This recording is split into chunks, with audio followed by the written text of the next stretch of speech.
really digging into this data, and it just went live this morning. So I know I'm going to get a lot of these questions. Is gym revenue is going up, gym profits are going up, coach pay is not. Coach pay is actually going down. What the hell? Did every gym owner just suddenly get greedy?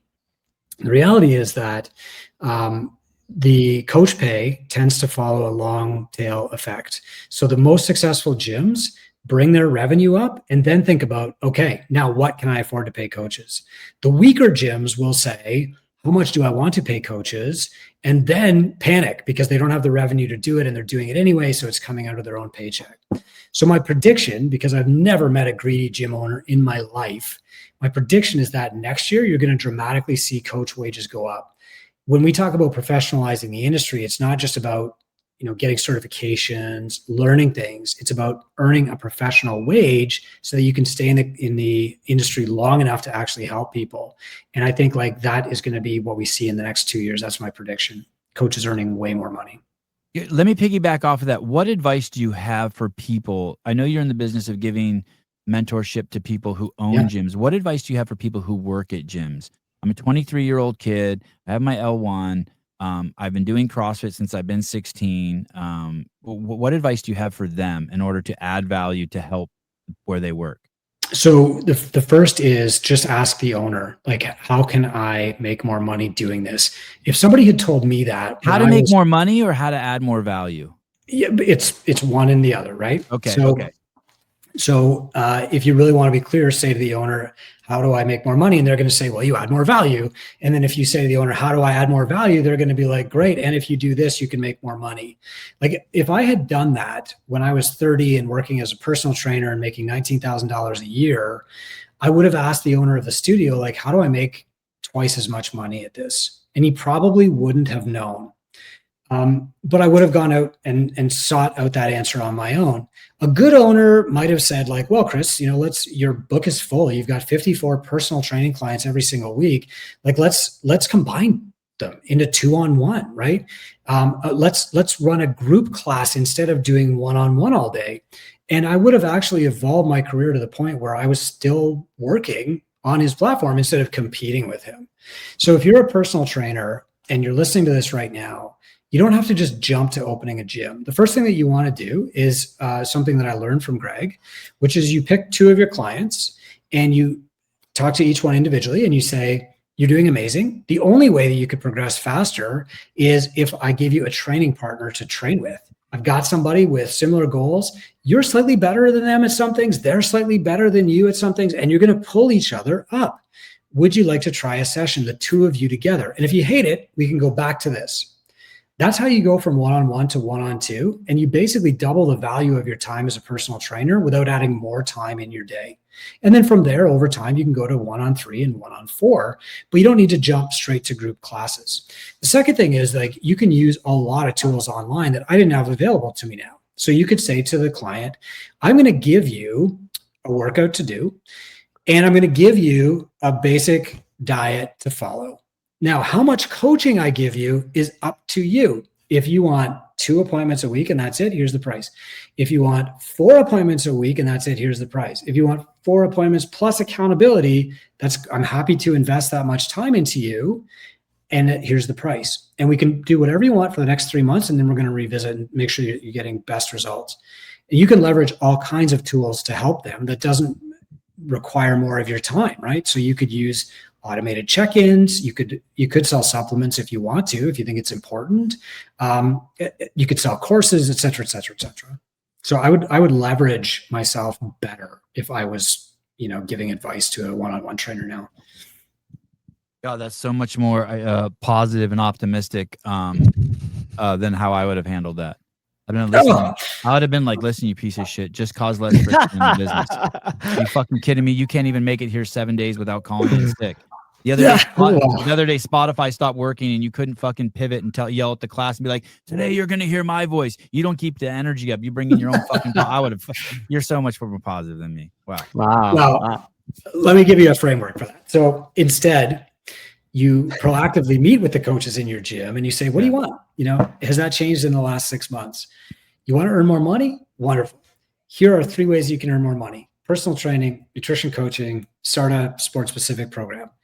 That's where you want to get to. Here's where you're starting from. I've noticed that your energy is not very high in class. If you're going to coach kids, you got to bring that up to a 10. So over the next month, let's focus on that. And that's how you create a framework for improving your staff, but also giving them more opportunities.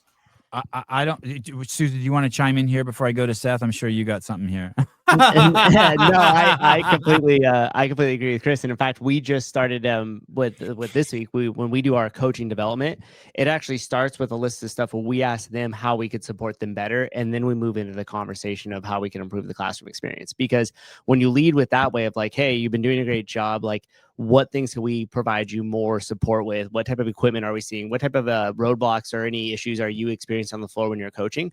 Great. We go through those. We figure out how we can address them. And then we move to the conversation of like, okay, awesome. Like, here's what we're seeing from it. Here's what we want to improve these markers. So that way it's a two-way street. You're not just coming at them with like, hey, we need to do this, and this better. And they're going to go, well, every time I show up, the classroom isn't set up and no one's doing this. So leading with asking them first, like, hey, how could we as management or the owner support you? So in turn, you could give a better experience to our members. Then moving into the conversation of what they need to do to kind of elevate that experience on their end typically goes much better. And you get a much more it leaves people like positive, like, this is awesome. They're investing into me. I really want to go to bat for you now. I really want to elevate the member experience, as opposed to just kind of like shitting on them right off the bat. And then like, oh, well, I thought I was doing a great job, and now this sucks. And then the last caveat to that is do it frequently and do it often.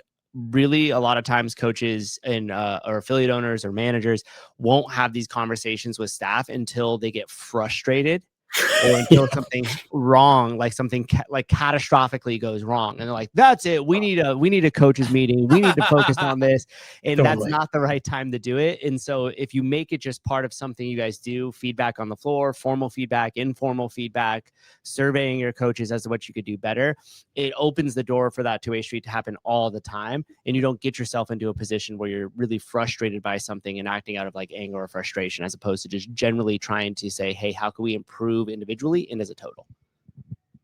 So speaking about, go ahead, Chris, go ahead. They should know the date of their next meeting. Like Matt said, when I started out, I would only call a meeting with them when I was really mad.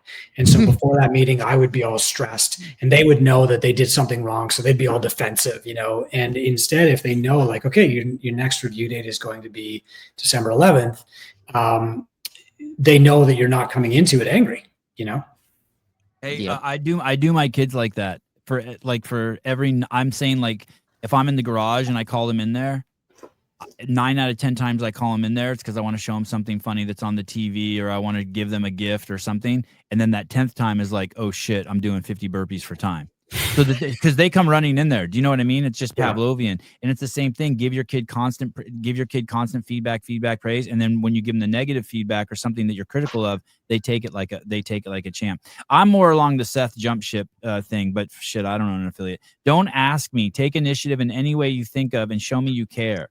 I'll end up giving you preferential class schedule and other additional opportunities.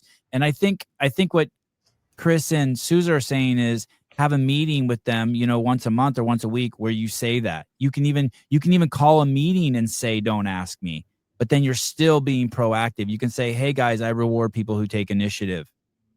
So like when if you're the coach and you walk in and you're on your cell phone and you walk by 3 cigarette butts and the trash can's knocked over outside, you didn't realize you were on the clock and you didn't pick that up. And I see that. The challenge is that, like, what they think is being proactive might not be what you think is being proactive. Just like your kid's version of a clean bedroom is not your version of a clean bedroom. Right. It's impossible to see inside their head. So I'll give you an example. This morning, a tire shop calls my wife, and this guy, he's working the phones at 8 a.m. and he's getting people to book their snow tires. And so in his mind, he's being proactive, but he was a total dick and will never buy snow tires from him again. And so the owner of the company is like, wow, that's a bad salesperson. And he thinks he's doing a great job because he's being so proactive and he's working so hard and he's talking to all these jerks that he obviously hates all day, right?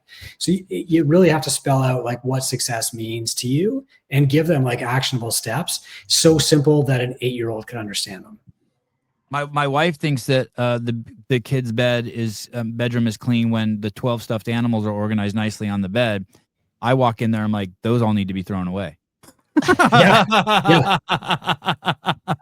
I'm like, Two- what the two fuck different are these? expectations. Yeah, totally. Totally. Definitions of success. Chris, we got to have you on here more often. Thank you so Thanks, much. guys. Yeah. It's always an honor to be invited. Thank you. I'm glad to see the Sevan brand growing even in Aberdeen this weekend at the Rogue Invitational, because I really do think you're, one of very few common threads that's kind of keeping the community together and